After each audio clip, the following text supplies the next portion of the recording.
O'zbekistonga chegaradosh Balx viloyatida sodir bo'lgan yer silkinishida dastlab 20 inson halok bo'lgani aytildi.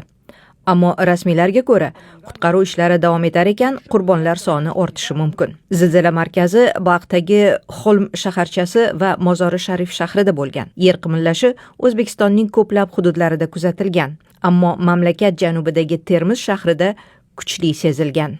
Tong 1:25-1:30larda o'sha tebranishdan uyg'onib ketdik. Qandillar, uydagi jihozlar tebrana boshladi. Yaqinlarimiz bilan o'sha hovlimizga chiqdik. Ko'p qavatli uyda yashayotganlar juda qo'rqishdi, chunki juda qattiq tebranish bo'ldi. Lekin hammasi o'tib ketdi. Hozir yaxshi, tinch, hozirgi ahvol juda ham yaxshi, ancha. Zilzila oqibatida Afg'onistonga, O'zbekiston va Tojikistondan elektr uzatuvchi tizimga ham zarar yetgan. Natijada poytaxt Kobul dohil qator joylarda elektr ta'minotida uzilishlar kuzatilgan. Bundan 3 oy avval Afg'oniston sharqida ham 6 ballik kuchli zilzila ro'y berib, yuzlab inson halok bo'lgan edi. Afg'oniston Hind va Yevrosiyo tektonik qatlamlari chegarasida joylashgani uchun zilzila ehtimoli yuqori bo'lgan hududdir.